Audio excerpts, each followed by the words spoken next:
14 эрхэм үзэгчтэй TV8 телевизийн нээлттэй хүн болон та хамтдаа үзэгч та бүхэнд баярлалаа. Тэгэхээр бид энэ удаа та бүхэндээ олноо бас Цэнхэрүүст цэрэн буюу иргэн цэрэн даалгарыг бас өрн оролцож байна. Тэгэхээр бид нэр сүүлийн үеэс олон нийтийн анхаарлыг хөндөж байгаа нэгэн асуудлыг энэ удаад хөндөөн хүрэх гэж байна. Тэгэхээр мэдээж бас өнөөдрийн асуудалтай холбоотой TV8 телевизийн тал мэдээллийн хөтөлбөрөөс тодорхой мэдээллүүд орсон байгаа. Тэгэхээр юуны өмнө бас зочин бас өөрөөгөө бас юу хийдгээ бас үзэгч олдоо бас таниулахын зүйтэй болов тийм ээ.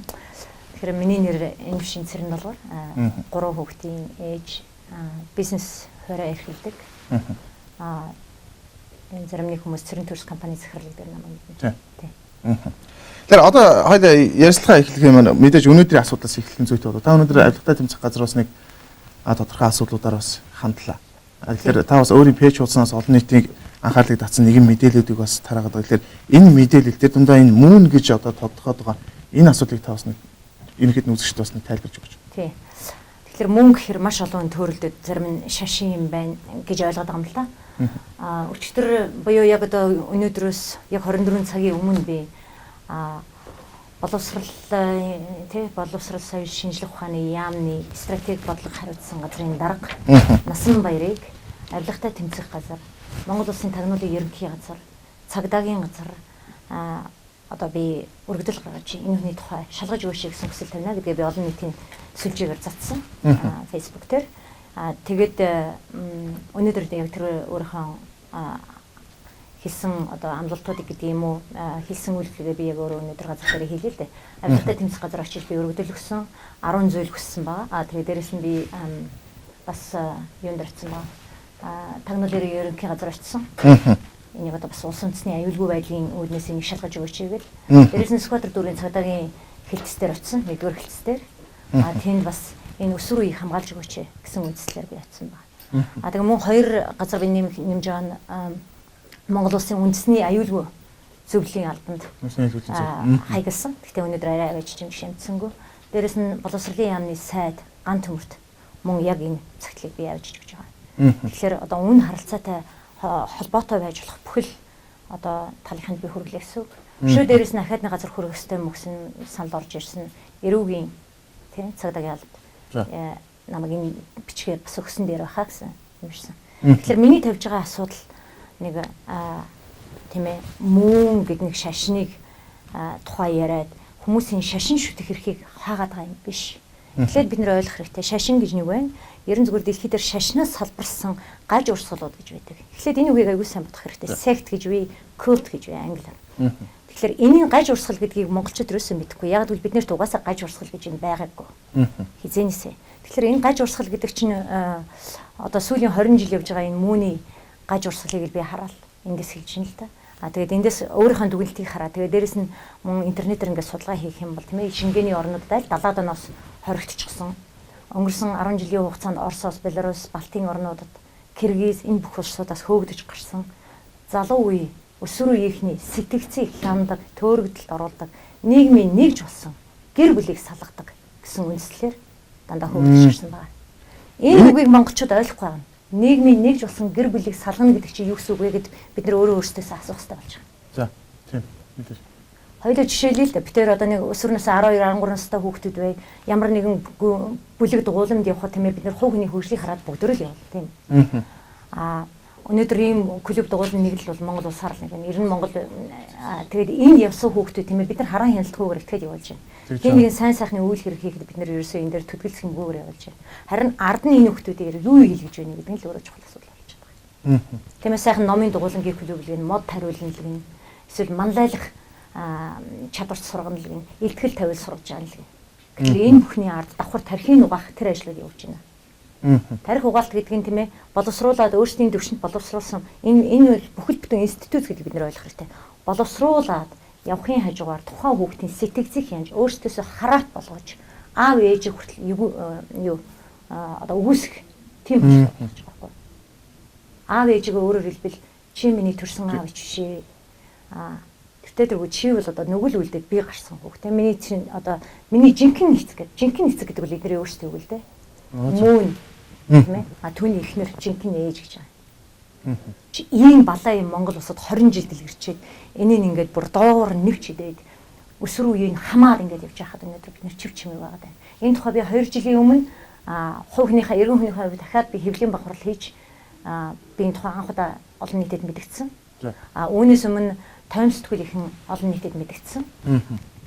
Тэгээд бусад сэтгүүлүүд бол нэг айхтар хөндөөгүй. Өнгөрсөн жил би үнэн худлын гинсээр би бас энэ тухай мэдээлсэн байна. Энэ тухай мэдээлэл маш бага байгаа. Мэдээж үүнийг гуйлаад хүний шашин шүтэх эрхийг хаалаа. Одоо Монголын үндсэн хуулийг зөрчлөөд байгаа юм. Энэ шашин шүтэх эрхийн тухай бид нэр яриаггүй. Гаж урсгал дэлгэрүүлж байгаа хүмүүсийн тухай ярих гэж байна. Өөрөөр хэлбэл бидний залуу үеийн тэр сэтгцийг хянаж байгаа тэр бүхэл бүтэн аппарат механизмыг бид нэр илчилэх гэж ярьж байна. Энэ ямар хортой байх вэ гэдгийг. Тэр мэдээж үзэгчид бас гайхаж магадгүй. Яагаад энэ асуудлыг таныг хүндэх болгуулдаг ийм асуудал яригдах вэ? Тий, одоогоос 10 жилийн өмнөөс өсвөлд би мууны тухай тохиолдлоор санаандгүй тохиолдлоор мэдээж би тухай баахан одоо би чинь нэг юм мэдхээр их ухаж үздэг хүн. Тэгээ тэр үед бол Монголд ерөөсөө мөн гэдэг юм сонсогдоочгүй тийм юм юу байдгийг хүнээс сонсоод би бараг итгээгүй. Тэгээ тэр үед яаж гэсэн гэхээр миний конторт бол өдөр болгон хүүхдэд орж ирж амьс зарна, бал зарна, ихчээнийг аваач би цэцэрлэг тусалж байгаа, оюутны клуб тусалж байгаа, өвөө эмээдээ тусалж байгаа, би сургалтын төлбөрийг хийх гэсэн гэдэг. Тэр болгонд дэмжүүлээд байсан. Тэгээ би судалгаа хийгээд ингээд үзээд олсон мэдээллүүдээ цуглуулад ирсэн чинь энэ бүх хүүхдэд өнөөдөр тэр Монголын мууны тийм ээ одоо тухайн үед юу гэж явж байсан хэр зэрэг мууны гэж ерөөсөө явахгүй байгаа эв нэгдлийн сүм гэж байсан оюуны юу лээ энэ дээр явж иж магадгүй дээ энэ нэг дэлхийн инх тайвны одоо нөгөө нийслүүдийн хувьд асар олон нэр байгаа толгой эргүүлсэн маш олон нэр байгаа тэдгээрт ажилтдаг хүүхдүүд фандрайзинг хийх буюу мөнгө босгохоор муу нэцгийнхаа төлөө явж ирсэн юм байна тухайн хүүхэд юу гэж итгэдэг вэхэр зэрэг нэгэн тал муу нэцгтээ итгэсэн бол тийм ээ нүглээ басгахын тулд яадаг вэхээр маш их мөнгө босгодог. Тэр мөнгийг босгохдоо Африкийн хүүхдэд тусалж чинь Монголын ядуу хүн тусалж чинь гэж байгаа боловч тэр мөнгө тэнд тэр ядуу ямар ядууд нь бид нэр очиж байгааг мэдэхгүй шүү дээ. Зүгээр энэ хүүхдүүдийн тэр нэг оргилуун нөгөө дэвлүүн сэтгэл дээр л ажиллаж байгаа ийм том хөрөнгө босголт байхгүй юу. Зүгээр энэ дээрс зүгээр ганцхан энэ дээрс л нэг юм сэдээд үзэхэд байна шүү дээ тийм ээ. Монгол улсад бизнес хийхин төлөө хүн тодорхой хэмжээний байр аваад түрээслээд лангууны хөлс төлөөд, татвар төлөөд, ажиллаж байгаа хүний татварыг төлөөд, цалингийн нөгөөд, нөөтөө төлөөд ингэж явдаг. Мөн бол яг зөвхөн энэ үгэн дээр л авах жишээ нь мөн насан туршийн хүүхдүүдийг ажилуулдаг, цалин өгдөг, дээрэс нь татвар төлдөг. Дээрэс нь лангууны түрээс төлдөг. Энэ бол маш айхтар том 8 явж байгаа. Энэ бол нүдэнд үйл үзэгдэх асар том мөнгөний эргэлт энэ явж байгаа. Би энийг төрөчийн удаа дурдсан. Энэ шин юм биш. Би энийг чинь өмнө нь хийсэн одоо ч хэлж байна. Хүмүүс мэдээд байдаг. Тийм гудамжинд ингээд хүүхд балаа яалж гэсэн би авдаг юм. Тийм хаалга зохиол хүн юм цараад идэг юм гэдэг. Цаад утгаараа энэ болох дээр нөгөө нэг мөнийхээ талдаа ашиг хураадаг. Нөгөө талдаа энэ болох дээр хүүхд ашиглаж байгаа. Энэ баруунд бол юу гэж үздэг вэхээр хүүхдийг ATM машин гэж. Манай нөгөө ATM гэдэг байгаа шүү тий. Хүүхдийг мөнгөний банкны машин шүү. Хүүхэд болгон өдөрт 100-аас 150 мянган цаас өгстэй. Энэ бол зүгээр л үүрэг. 150 мянган авч ирээгүй л тэр хүүхд хоолгүй. Тэд нар яад гэхээр энэ хороолол мороолын янз бүрийн бүхэлд өөрөгтэй байгаа. Жижигхэн 2 3 байр төрөслөл 4 хүүхдүүд байгаа. Дандаа 2-2-оор бие биений хардаж танддаг. Утас барих ёсгүй, аав ээжээсээ холбоо барина. Аав ээжтэйгээ холбоо барих ёсгүй энэ хүүхдүүд. Тэдгээр хүүхдүүдийн хөдөөнөөс хамгийн шилдэг хүүхдүүдийг сурахаар энэ тавьчихдаг. Яг Монголд одоо энэ мөнийгээ төлж байгаа энэ хэр өвчөж орсон байт юм. Өндөр штэ. Мөнийхэн Монголд бүр 90 эдэн оноос орж ирэхдээ одоо маш бодлоготойгоор яваад 2 хүн л орж ирсэн асуудал байгаа шүү дээ. Энэ төвгөн дэлгэрсээр байгаад хамгийн хүчээ авсан үе бол одоо сүүлийн 10 жил болж байна л да. Сүүний эхэндээ бол Очирбат ерөнхийлөгчөөс өсвөлэл мэдхгүй уулзаад аваад тухайн үед чинь бид нар яасан хэрэг 90 жилийн өмнө яасан хэрэг чинь биш 20 жилийн өмнө яасан хэрэг чинь бид нар наашаа гэсэн болгоныг л тосч авч байсан. Элбэгдэрч ерөнхийлөгчийн үед бол хорыг мэдсэн, ямар аимшигтай 8-ачд болохыг мэдсэн, дэлхийд даяар ямар гаж урсгал айхтар тийм хүүхдүүдийн тарих сэтгцийг нөлөөлсөн тийм гаж үйлдэлүүд хийдгийг мэдж байгаа. Хэрэг тэний биш бол цэрэн олж хүч байгаа бол эдгээр өнөөдөр интернетээр байгаа. Тэгэхээр чин зэрэг элбэгдэрж ерөнхийлөгчийн тухай маш сайн мэдэлтэй байна. Мэдхгүй биш. Дээрээс нь болоогүй дөнгөж сая надад мессеж ирлээ. Би өөртөө ч үзүүлэх үү. За. Сая надад Солонгосоос мессеж орж ирлээ. Надад маш олон мэдээлэл өгдөг хүмүүс байна л да. Тэгээ тэр Солонгосоос орж ирсэн мессежин дээр юу гэж хэлсэн гэхээр ерөнхийлөгчийн тамгын газар ажиллаж байгаа залуу наад цэрэгч наад ерөнхийлөгчийн тамгын газар ажиллаж байгаа залуу чинь өөрөө мууны залуу шүү гэж. Юу чинь. Тэгэхээр энэ байна. Зүгээр энийг ингээд тэгээд ийм зургууд явуулж байгаа байхгүй. Надад ийм мэдээлэгчд бол олон.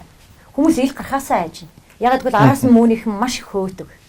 За би энийг үзүүлж байна. Яг бол наад чинь хоёлаа энэ миний чат би наад руу чат. Одоо миний пэйж үл танд хаад байна л да. За ерөнхийдөө бас энэ чатар копи пейст хийгээд явуулчих болох юм байна. За энэ утас руу зуруулаач бас төхөөрөө. Тэгэхээр энэ яг сая бас ирсэн мэдээлүүд байна. Наад чинь цаг сартаагаа байгаа тийм. Тэгээд надад мэдээлэл өгж явахад бол энэ дэр ерөнхийлөгчийн тамгын газрын энэ залуу бол одоо мууны бүр эртний муунчин залуу штэ цэрэгчээ сайн хараад авдаг гэж. Тэгэхээр хүмүүс ил гарч итэр болгон мэдээлэл өгөхгүй л байна л да. За би энэ дээр яг үнэхээр цэрэгч би зургийг томруулаад яг ерөөдөө бас холбоотой хүмүүстэй холбоотой бас зургууд бол байна. Тэгээ ирж байгаа мэдээллийн хувьд бол ерөөдөө улс төрд бол яг энэ муунтай холбоотой ийм хүмүүс шургалсан гэдгийг юм ерхий мэдээлэл бол энэ дээрээс байх шиг байна. Гэхдээ би энэ мэдээлэл бол залмааргүй. Яг гэвэл би олон нийтэд яг тав дээр одоо шууд хүрч байгаа учраас энэ материалыг бас сүүлд нь бид нэр аваад бас танилцах боломжтой. Тэгэхээр би таны пэйж хуудсыг бас нэлээд судалсан л да. Миний энэ пэйж биш миний хувийн хуудсанд чинь хандсан харлаа. Тэгээд ерөнхийдөө энэ мууны урсгал бол Монгол бол яг одоо муун гэхээс илүүтэй ерөнхийдөө зөв нөгөө хандмын тав ус төрийн яриад өнгөлөө тийм ээ. Хандмын арай нэг гэгэл өөр маркер ингээд нэрсцэн тийм төрийн бус байгууллага маркер ингээд орж ирдэг. Энэ ганц Монголд биш дэлхийн бүх улс оронд. Ийм баг. Хизээч муун, сон юм муун гэсэн нэрээр орж ирдэг. Дэлхийн их тайван, дэлхийн эмэгтэйчүүдийн холбоо, ариун гэр бүлийн холбоо, загалмагч залгамжлагч холбоо, тэмүүлэл төв эртэж Монгол, оюунлаг Монгол юу лээ ингээл ерөөсө сонсох юм бол маш гоё нэрнүүд бий. Ширээний ном, ширээн дуртай ном ч үлээ те. Ингээл ерөөсө тэндээс бид нар муу юм харахгүй. Их тайван гэр бүл олон улсын эмэгтэйчүүд дэлхийн их тайвны төлөө байгуулга гэдэг чинь. Үйл ажиллагаа нь асар талд. Ингээд малгай нэрүүд нь дандаа их тайван гэсэн юм яаж байгаа. Одоо би юу гэж бодох одоо Монгол улсын хувьд бол ерөнхийдөө 20 гаруй жилийн өмнөөс энэ гадаадын хороод урсгалууд ороод ирсэн гэдэг ийм асуудал гэж. За та дөрөв бас та жишээ аваад ярьлаа. Одоо өнөөдөр тэр гудамжинд бох зараа явж байгаа, бал зараа явж байгаа хүүхдүүд байна. Эднэр одоо ирээдүйд том болоод нийгэмд ямар хүмүүс болж төлөвшөж байгаа. Одоо 20 жилгээд одоо ингэж үзээ за 20 жилээс одоо нэг 20-т нэг залуу нэг хийж байгаа шүү дээ. 90-д онд хаягдсан тэр хүүхдүүд өнөөдөр мөнийхэр яваад өнөөдөр бүгдөө төрийн том ажилд очсон сургалцсан юу мөнийхний даалгаврыг Монголд биелүүлээд байж шүү дээ. Одоо өнөөдөр байна.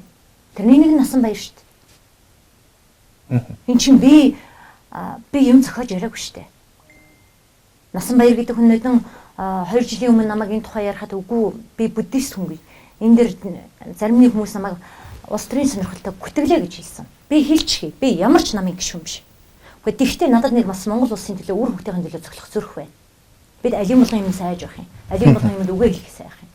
Тэгэхээр би тэгж хэлэхэд насан баяр би буддист хүн ийм амар гүтгэлээ гэж хэлсэн. Дараа нь дэгжил Эрдэнэтэд төгсөн хэдэн жилийн өмнөд ярилцлагууд гараад ирсэн чинь за тийм ээ би сон юм мөн гэж хүний одоо хүндэлдгээ тэр хүний одоо сургаалуудыг дагж ирсэн болоод явцсан. Өөрөөр хэлбэл нэг хөлийн зөвшөөрсөн. Тэгвэл анхнасаа яхаж нуусан. Анхнасаа яхаж худлаа ирсэн. Энд чи итгэл үнэмшлэх хүн бардам хийх хэрэгтэй үстэй. Жишээ нь би Христ байл би Христ гэдгийг хэлье. Яахаараа нуух хэрэгтэй. Би буддист байл би буддист гэдгийг хэлье. Яахаараа нуух хэрэгтэй. Ямар нэг босромог үйл ажиллагаа явуулахгүй бол.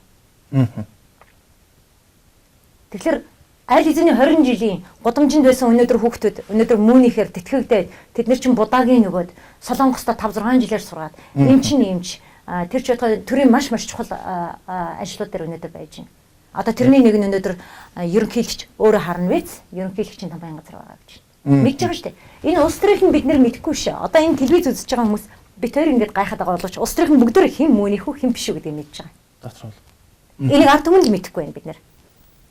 Мөн энэ чигээрээ яваад за одоо жишээлбэл 20 жил болоо. За цаашлаад ахаад 30 жилийн дараа тийм юм байхгүй. Одоо өнөөдөр 20 жил Монголд мөнийг явуулсан. Одоо бид нэр та нарыг хөөж гарах хэрэгтэй. Хорих ёстой. Монгол улс гэж байдаг юм бол Монгол улсын төр нь байдгүй юм байна. Би тэгж бодлоо. Яг бол 2 жилийн өмнө миний тэгсэн тэр мэдээллийн дагуу төр улсаас, тагнуулын газраас, цагдаагийн газраас, одоо засгийн газраас, ерөнхийлөгчийн заавраар ямар ч юм хөдлөөгүй. Тэгэхээр зэрэг та бүхэн хөдөлдөг юм бол Монгол улсад төр байхгүй юм байна гэж би ойлгоод байгаа юм. Би энийг дэсгүй байна. Тийм учраас өнөөдөр би энийг ахин илчээж ахин гаргаж ирж байна. Удахгүй 2016 онд сонгуул болох гэж байна. Мөний сүрэг тэр чигээрээ сонгуул орж ирж байна.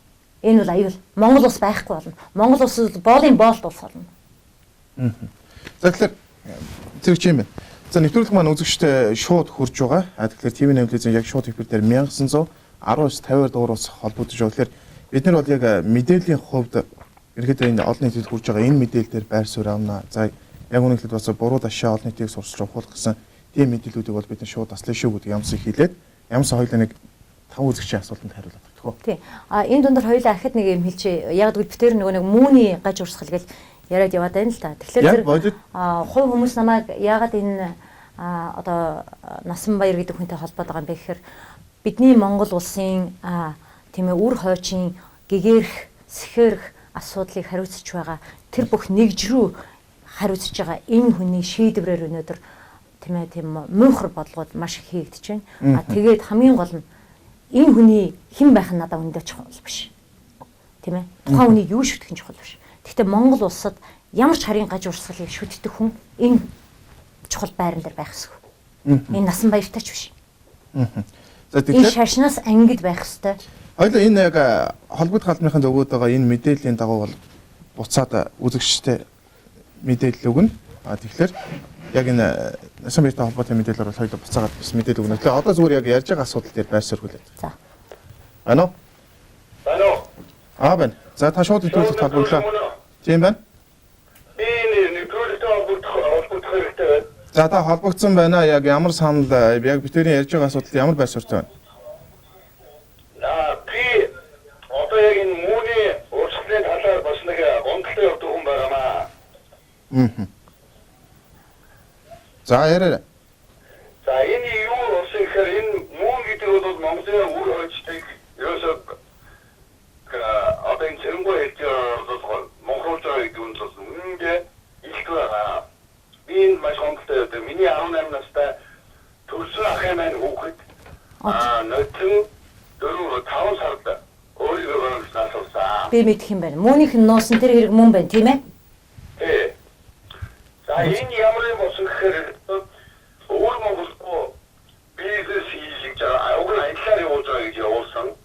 Японд тийм солонгослууд итгэхээр зоргоно гэж энэ их сургуулиудаас хүүхдийг сургуулиас маргаад авч наад энэ өөрийнхөө сүмийн үйлчлэлд татвар цуудаад тэгэхээр надад явуулсан гэж ингэж явуулсараа сүүлдээ сургуулиас маргаад өөр Монгол руу яваад 2 сар болсон. 2 сар болсон 2 удаа явсан. Ингэхдээ юу болсон гэхээр ерөөсөө Монголын тухай сурталчилгааны бүх материалууд 90 онд юу яагаад хэлцүүлээд цаашаа Монголын сурталчилгаа гэдэг явахаар явуулаад байна гэсэн чинь наад сурсныхан дараа юу болсон бэ гэсэн чинь ерөөсөө тэнд хамаг ямыг тэнд яал үзэг одоо тэм бидний дээр юу календар одоо юу хэвлүүлж болохгүй тэрийг бүгдийг юу одоо тэрүүгээр цаашаа дааж явуулж ирсэн байна. За ингэхээр сүүлдээ байр үсэлдэг болсон. Манайхаа бол яг өдөр байдаг. Малтай бас хүүхдээ бол жоохон дарамт наргсан л их чихэн буруу байсан. За ингээд явсараад манай хүүхэд юу асаа. Насуулсан. Энэ насуулахын шалтгаан юу вэ? Байр үсэлжсэн. Байрны хугацаа дуусгаад байхад хөдөлгөөс дуусаар ачаалаад 3 хоног ерөөсөө насуу 3 хоногийн хугацаа дуусахаас өмнө тэр сүмийн шоумаар 4-5 өдрийн байр үсэлжсэн байна. Тэгээд ерөөсөө 3 хоногийн өмнө байранд ачаалаад энэ насуураа тэгээд маргааш нь гэрэгийн цуцлаар дараад авчихсан. Одоо энэ байгууллагатай манай ах өөрөө хөөцөлтөд шүүхийн байгууллагатай шөөцөлтөд бүх юм наагдсан. Ерөөсөө одоо ямар ч хинтэж яриад ямар ч байхгүй. Ард түмэнтэй холбогдож энийг нэг жоохон дөрөвдөө харамж авахгүй бол энийг шүүхийн байгууллага, хуулийн байгууллага ерөөсөө. Тийм.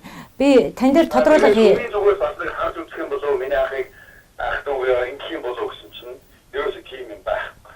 За. Та намайг сонсож байна уу? Та намайг сонсож байна уу? Ерөөсөө ядарсан Монголын ард түмний Хоёул шууд хэлбэрээр ярьчих. Та сонсож байна. өөрийнхөө энэ муухай Сонсон. ёс зүйл одоо сонгож би одоо За. мэдээлж. Баярлалаа. Насанбаяр гэдэг хүний шүтэг хэрхийн тухай нэгдүгээр төнлөө. Би тэгвэл ойлгосон бол тий. Энэ хүний юу шүтэх нь өөрийнх нь хэрэгээ. Хоёрдугаарт энэ хүнд тэр одоо отхон баяр сайдын үед байсан 7000 үгийг хамаатууллаа гинэ. Тэр үгийг би нэг ч удаа Насанбаяр гэж хүнд хамаатуулаагүй. Сүүлийн 4 жилд хийж байгаа тэр л ажлын тухай би ярьж байна. Сүүлийн 1 жилд сүүлийн 4 үсэг алга болгож байгаа. Дээрээс нь сүүлийн жилд солигдож байгаа тэр үг. Одоо чинь зүгээр нэг л үгэн дээр жишээд аваад хэлээ л дээ. Шавж гэдэг үг гинэ. Шавж байсан үгийг бид нар шавж гэж бичдэг болж байгаа гинэ. Шавж гэж хорхог хэлжсэн юмнаа бид нар өнөөдөр шавж гэж хэлэх гинэ. Шинэ. Энд чинь Отхон баярын үед хийсэн үг шүү дээ. А тэгтэл шавж гэдэг үгийг бид нар юу гэдэг юм шавах шүү дээ. Одоо юу гэдгийг тийм ээ юм зуурах шавах гэсэн үг шүү дээ. Тэгэхээр шавж гэдэг үгээ бид нар яаж ярьдаг болох ч юм шавж. Шавж л гэдэг ах юм. Сармис гэдэг зүгээр нэг үг байсан. Тэр үгийг яах гэж орлож байгаа юм? Саримис гэдэг болж байгаа юм байна. Гүн ч одоо ямар хэлээр бид нар ярих гэдэг юм? Саримис. За саримис. Гэх мэтлэн. Дээрээс нь нэг 4 үсэг гасна гэсэн. Монголын хэл ямар юмд нь гай болчиход энэ 4 үсгийг гасах гэдэг юм болсон юм байна. Энэ бол Насанбаяртай холбоотой асуудал шүү. Би энэ дээр л ярьж байгаа. Тэрнээс ч тэр та нарын өнгөрсөн Отгонбаяр даргын үед хийжсэн юмнуудыг мэдэхгүй. Ер нь сүүлийн 20 жил Монголын боловсролоор тоглож байгаа нь. Дээрээс нь бид нар хүүхдүүдээр асар их сэтгцийн туршилт хийж байгаа нь. Кембриж жилийн гаднаас оруулж ирсэн тэр олон юмнуудыг хүүхдүүдээрээ та нар чадлынхны нэрээр саврын чихэж хаяал шингээж чадахгүй бол ингээл хайж байгаа. Би зүгээр энэ Насанбаяр гэдэг хүн дээр юу гэж хэлж байгаа гэвэл хүн юу шүтгэх нь тухайн хүний хэрэг байж болно. Гэхдээ дэлхийн олон улс оронд соёлт хүн төрөлхтөнд гаж урсгал юм. Энийг хорих нь хориотой юм. Энэ тэр гаж урсгалыг шүтсэн хүн асар гаж ер нь хэвийн сэтгэц бус эрүүл бус гэж үзэж байгаа тэр хүнийг бид нар өнөөдөр боловсролынхаа яамны стратеги дээр тавьчихад энэ бол хэвийн үзэгдэл шашин шүтгэхийн тухайн хүний хэрэг гэж юм уу? Би шашин шүтэх тухай яриаггүй. Шашнаар халахвчилсан гаж урсгалыг дэлгэрүүлэгчийн тухай ярьж байна. Монголчууд энийг ойлгох хэрэгтэй. Шашин энд тустай байна. Христийн шашин, католикийн шашин, протестантын одоо тэр нэг улаан шарш юу лээ? Буддизм бүгдээр эндээ байж байна. Би шашнаас салбарлаад бүр явчихсан хүний үйлдэлээс гаж тийм урсгалын тухай ярьж байна. Тэр гаж урсгал яадаг вэ? Хүнд цусаа уулгана. Олноороо секси, олноор нь хуримлуулна. Ийм имийг бид нэр шашин шүтэг хэрэг гэдэг нэрээр халахучлаад энийг өөгшүүлээд ээж болохгүй шүү дээ. Гэтэл яг ийм гаж урсгалыг дээрэс нь дөнгөж сэтгэл санаа ертөнцийг үзэх хүсэл нь бүрэлдэн тогтоогүй яг хүүхдийн нэмзэг 14 настай тэр хүүхдүүдийг эдгээр өнөөдөр ургуулж аваад эцэг гэхээс нь өөрөөр хэлбэл энэ гэмт хэрэг. Яг гэвэл 16 нас хүрээгүй хүүхдийг эцэг гэхээс нь холдуулж авч байгаа энэ бол гэмт үйлдэл. Гэтэл ихэнх эцэг гэхэд багш нарын дэгдэн гинлээ сургуулиас нь л тэгсэн гинлээ гэсэн маягаар хандж байгаа байхгүй. Эцэг гэхийн өөрсдийнх нь буруу. Хүүхдийг хянахаа байцсан. Тэгэд энэ хүүхдүүдийг дараа гэмт өөр эцэг шүтээ солонгосын бурханд мөрөө солонгосын өвгөн эмгэнд мөргөд ирэх зэрэг манайхан гайхаад хэлж байгаа. Тэгэд энэ одооны залуусыг ойлгохгүй ингэж бид нар хараа хяналтаа алдсан юм. Тэгэхээр ийм юм руу хөтөлж байгаа тэр олон залуус одоо энэ араа ийм олон залуус руу аваачсан тэр Насанбаяр гэдэг хүн хөтөлсөн тэр хүн боловсролын яамд байх нь зөв юм уу? Энийг өөрсдөө бид нар бодох хэрэгтэй. Би бол энийг яагаад зөвшөөрөхгүй. Яг уу би цөөнх энийг байж болно. Гэхдээ энэ бол зөвшөөрөх арга байхгүй. Энэ бол би монголчуудын төлөө, энд сууж байгаа бүх эцэгхийн төлөө, ер нь Монголын ирээдүйн төлөө хэлж байна. Айгүй олон хүн улс төртэй холбоод энэ цэрэн гэдэг хүн одоо ингээд улс төртэй авчин гэж яриад байгаа яг тийм. Тэгэл харцгаал одоо орой та нар орол гэдэг ах юм. Би бас нэг иргэний дуу хоолойтой хүчтэй юм жирийн хүн байж болох уу? Яахаар бид нар дандаа ингэж улс төрчдгийг. Угаасаа энэ бүхэн чинь улс төр явж байна. Энийг заахаараа улс төрчдөг. Тэгвэл бид та нар шиг ингэж чив чимээг намж юм байл да. Тэгвэл бид нар бүгдөө үнс суурьаар бүх юм алдах гэдэг штэ. Тэр яг сая үзэгчнээ та бүхэн бас нэвтрүүлгийн цаг бас байгаа нь тэгэхээр ихэд бас цагийг жоохон сунгаад ярилцъя.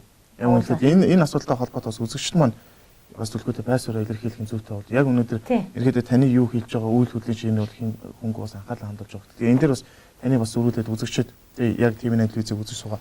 Бас ямар байсвартай өгөрөлтөө. Ерөн зүгээр ямар нэгэн асуулт асуусан үзэгчд цэрэнд илүү талархахаасаа илүү эсвэл асар олон юм нуршихаасаа илүү асуултаа 1 2 гэд товчилчвал цагийг их хэмнэх юм болоо. Тийм бас олон үзэгч бас бид нэр авч. Тэгэхээр бид нар болж игэл та бүхний дуу хоолой энэгээр сонсогдоод орон даяар цацагдах нь маш их чухал учраас асуултаа болж игэл товчхон болгоорой. Би мөнд явж байсан. Тэгээд тэдэн он тийм байсан. Тэгэл болооч гэдэг юм уу. За дахиад нэг 2 хэд үзэгч авчаа. Ано? Аа, за та шоу төпөс толгодлоо. За. Миний бодож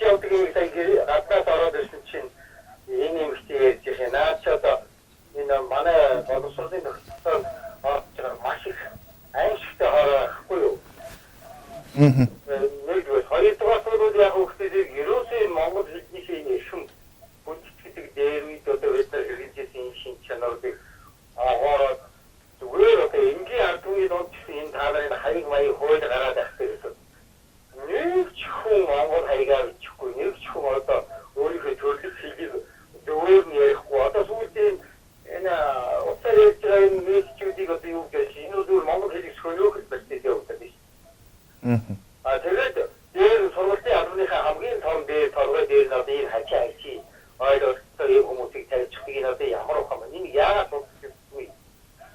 Одоо тэгээд тэр доогт нь орохтой одоо хүүхдүүд нь тэгээд одоо ийм эвгүй байдлууд ороод ихэвчлэн бол үнэхээр онцгой анхаарахгүй бол ер нь тэгээд наач нь бол зүгээр нэг яриад нэг 5 жил 10 жилийн дотор засардаг зүйл биш болно. Бүхэл бүтэн гоц хүн аюулгүй бүх юмыг одоо алтаас нь хийгээд юм гэсэн үг шүү дээ.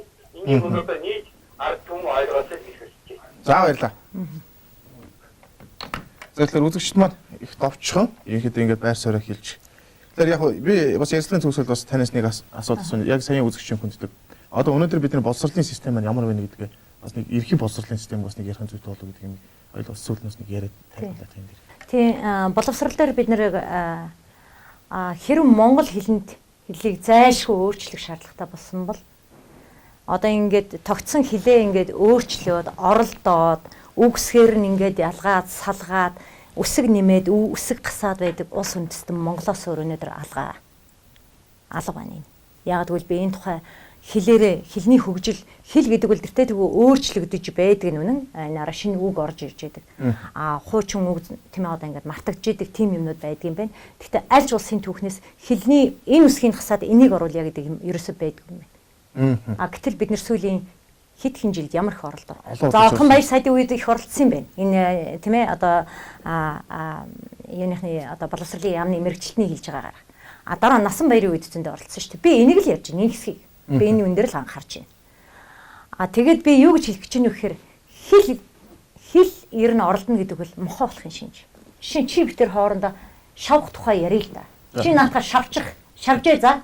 Шавж гэх юм бол одоо чи ер нь юу гэж ойлгох юм бэ одоо бид шавж яриад байгаа мó шавж яриад байгаа мó одоо бид нэр хой саримисаа гэж ярих юм одоо бид нэр ямар хэлээр ярих гэдэг юм. Би саримсэл гэж тогтоосон би хүүхдээ саримсэл гэж ярина. Хичнээн сарим мес гэдэг бичдэг болсон ч би хүүхдэд гэж ярина.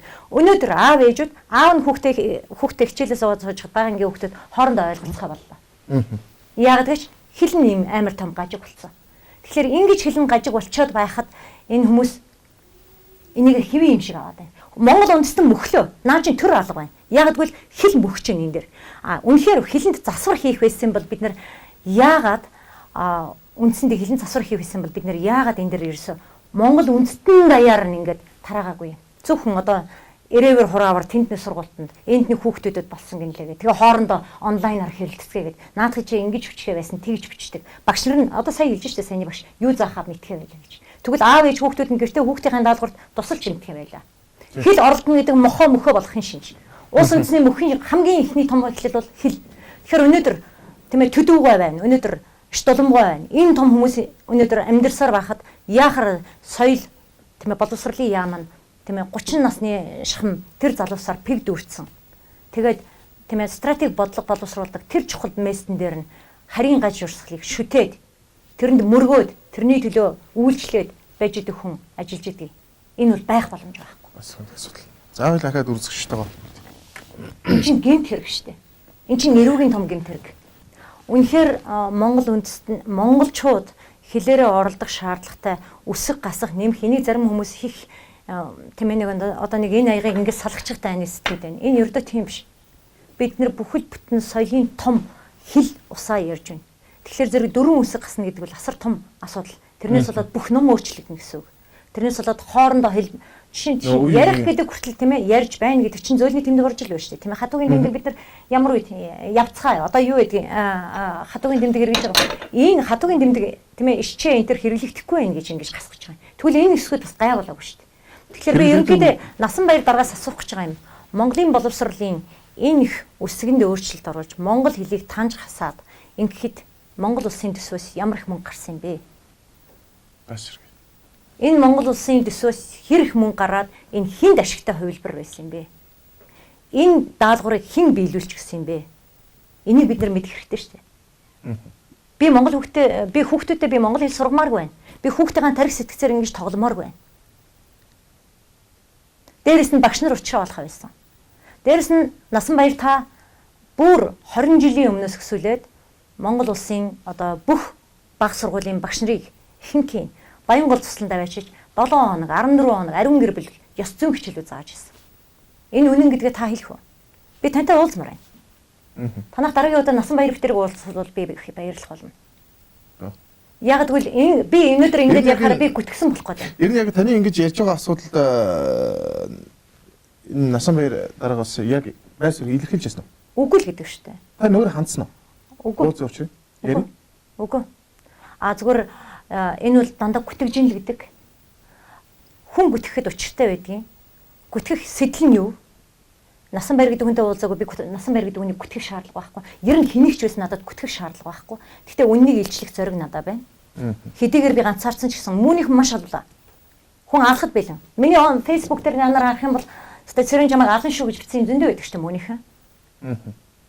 Насанбаярын хүмүүжүүлсэн тэр хүүхдүүд одоо энэ зургуудыг үзүүлэх хэрэгтэй бид нар. Ингэж маасаар нь хуримлуулдаг. За энэ хэдэн зураг дээрээс тайлбар хий тийм ээ. Тийм. Энэ бол одоо хэдэн мянган хүн цуглуулж байгаад нөгөө зургаар нь зөвлөлээ. Өөрөөр хэлбэл мөн эцэг нь Солонгосын мөн эцэг нь хоёр хүнийг хизээч уулзаагүй хоёр хүний зургаар нь ингэж нийлүүлээд та хоёр заяаны хань болно гэд. Чив дээр суулгах хэд битээрээс гарсан хүүхэд нь мөн эцгийн хүүхэд. Мөн эцгийн жинхэнэ адислагдсан хүүхэд. Үүнийг адислал гэдэг. Тэгэхээр Насанбаяр мөн их биш гэж хэлсэн ч Насанбаяр гоён дээр сууж байна. Яг энэ маягаар хурмилсан. Энэ маягаар нэг адислалаар суулсан. Энэ одоо мөн сургуулийн. За энэ бол одоо энэ ингээ хараа Монгол улсыг төлөөлөд хуримлахаар очсон баахан хүмүүс. Монгол одоо би яг энэ дээр нэг юм асуумаар юм л да. За 2000 оны ихээр за 90-ад оны сүүлээр Монгол улсад яг энэ одоо нэг гадагшаа нөгөө гэр бүл болж явах нь их байсан. Маш их байсан. Тэр үед одоо энэ яг тийм шүү дээ. Одоо монголчууд мартсан байгаа бах. Улаанбаатарт 5 жилийн өмнө ихэд ерөөсө хаа сайгүй юу гэж байсан шүү дээ. Гэр бүл зуурчлалын товчоо. Бодоод үзье да гэр бүл зуурчлалын товчоо гэж юу байдаг юм бэ? Очихоор мөнгө нэгдэг. Тэгж ямар хүнтэй суухаа мэдэхгүй нэг хүнтэй суудаг. Өнөөдөр Монголын 1000 гаруй тийм бүсгүүчүүд ингэж би тоогоор багцаалж байгаа юм. Яг тэгвэл Солонгос, Японд тэгээд гарсан бүр Африк руу гарсан эмэгтэйчүүд байна. Тэр хүмүүс яагаад гэхээр хэл мэдэхгүй, соёл мэдэхгүй тухайн орныхоо нэг хүнд очиж суудаг, хатуу гэрээ хийдэг, насан туршдаа мөнгө төлдөг. Насан туршдаа мөн эцэгтэй хань олж гисний төлөө мөнгө төлнө шүү дээ. Гэтэл тэр нь яг гэхээр зүгээр нэг хөдөөний ферм чин байдаг, бас л хантай болохын Солонгос бүсгүн тоодгүй тийм хүн дээр л болоод очсон суудаг. Тэгээ яаж юм вэхээр зэрэг эхлээд тухайн хүний гатуу гэрээндээ баригдаад тухайн хүний ус хэл заншлын ингээд ойлгох гэж 1 цаг өнгөрөн 2 жил өнгөрөн тэгжэл хүүхдтэй болчихно. 3 дахь жилээсээ 4 дахь 5 дахь жилээсээ арай гэж ямар юм дэвснээ ойлгоод явах гэхээр пассворт байхгүй, хоримтлал мөнгө байхгүй, хатуу гэрээнд тэн дээр. Өнөөдөр тийм эмэгтэйчүүд зөндөө бай. Тэнд ч гэсэн. Тийм. Солонгос, Японд. За энэ хүн бол аюултай хүн. Энэ бол энэ бол Монголд 20 жил байж байгаа эхнэр нь энэ байна. Энэ бол одоо энэ хүн бол одоо Монгол гэдэг. Тийм, Пак гэж хүн. Наад чинь энэ эхнэр нь байна. Энэ бол мууны баруун гарын найз байсан. Монголд одоо 20 жил хосуудыг суулгах тэр адислын ажлыг энэ хэр хийж байгаа юм. За одоо энэ ардлаарх залуус нь ихэнх нь одоо хөдөө орон нутгаас ирсэн залуус. Тэгээд одоо өөрсдөө бас нэг дэлхийн том гоё чуулган болгонд явж байгаа гэж бодож байгаа. Төрөчийн зургаар өргөдөө цаашаа би энэ дэр нэг маш чухал ажил хий. Энэ дэрс нэ. Энэ хараад одоо чинь энэ зурган дээр хараа. Чи одоо ийм сайхан хорим хийхэд энэ хараа нөхөр мөрөөдсөн бүсгүүчүүдийн баярлж байгаа царайг хар. Ийм хоримын хувцас сонгоно. За тухайн үед бас яг одоо нөгөө нэг энд хамрагдаж байгаа үед нь өгж байгаа мэдээлэл одоо аюу сайхан гэдэг мэдээлэл. Тэгээд бид нар энэ ерөн сайхан тийм ээ. Үгүй тэр юм үзээгүй залуус 18 20-т залуус одоо тэр маас хормыг харах сайхан л байд юм байна л та. Тэд нар чинь ертөнцийн мөн чанар энэ тэрийг таньж ойлгоогүй шүү дээ. Би бас тэрийг ойлгох тагаа. Энэ бас нэг зураг. Энэ бол вэргээд яв да. Энэ хүн бол аюу аюултай хүн. За. Энэ Амарсанаа нэртэй Монголд 20 гаруй жил болсон Солонгос хүн. Энэ хүн бол мөөний бүх юмыг далд хийж байгаа аимшигтай хүн. Хамгийн цэвэрхэн байж чаддаг бүхэн Амарснаа багшаа гэж ярьдаг хүн. За одоо Насанбаярын нараа одоо эдгээр нэг иймэрхүү гэрэл түрээсэлцгээгээл амьдарцгааж идэг. Тэгэл би энэ баян дэмждэг. За тэр Пак гэдэг үгний өмнө монголчуудын хийж байгаа яслага Бүгдөө боолын боол болчихсон. Хүн тэнгэрээ хардаг болоос юу вэ? Бүхийж үзээгүй Монгол удам хэний өмнө бүхий юм бэ гэж. Бас л. За одоо нэг монголчууд бэлэг тэмдгэж гэсэн ойлгох хэрэгтэй. Нэг л их сүүлийн үед 6 ингэж авахулдаг болсон байлээ. Facebook-ээр дүр ийм зурнууд яваад байдаг. Мөнийхэн дандаа ийм бэлэг тэмдэг хийдэг. Адислэгдсэн байгаа байдал нь энэ араа мөний тэмдэг нь энэ дээр байна. Энэ оролтон дээр. Энэ бол мөний мөнхийн тэмдэг ийм 4 зүг 8 зүгс рүү ингээ хандсан юм тэмдэг байна. За энэ хүн бол Мацумудаас ингээд бас аюултай хүн. Миний мэдих Ганбаатар хүн намын дарга Ганбаатар Мацумудааснтай одоо монголчуудын тархийг угаахаар баруун тийшээ тийм ээ одоо баруун аймагуудаар аль 10 хэдэн жилийн өмнө явсан 13 4 жилийн өмнө явж байсан хүмүүс. За одоо тэр сан юм мөн гэдэг гачин тэр байна л да. Тэр дээр нааны хэрэг сууж 40 настай 16 настай ийм пак гэж хүүхэнтэй суусан. 16 настай охиныг авчирсан. Өмнө нь суулцсан байсан. Энэ сан юм ямар хүн юм бэ гэхээр зэрэг би бол 16 настай хойд Солонгосоос гаралтай 16 наснда Иесус өөр дээр нь ирээд тийм ээ дэлхийг аврах тухай мессеж өөрт нь өгсөн гэж байна. Чи дэлхийг авраа чи бол Иесус ээ гэдгийг хэлээд. Тэгээд Иесус гэдэг одоо тэр Христийн бурхан тийм ээ хүн төрлөختөн дэрхтээ хүүхдээ үлдээж чадаагүй жинхэнэ эцэг байж чадаагүй учраас жинхэнэ эцгээр энэ хүн ирсэн гэсэн тийм өөрөө тийм зохиож байгаа домог штэ. За одоо би яг энэ зурган дээр бас төвлөрмөр байна. Одоо энэ ял ингэж байна.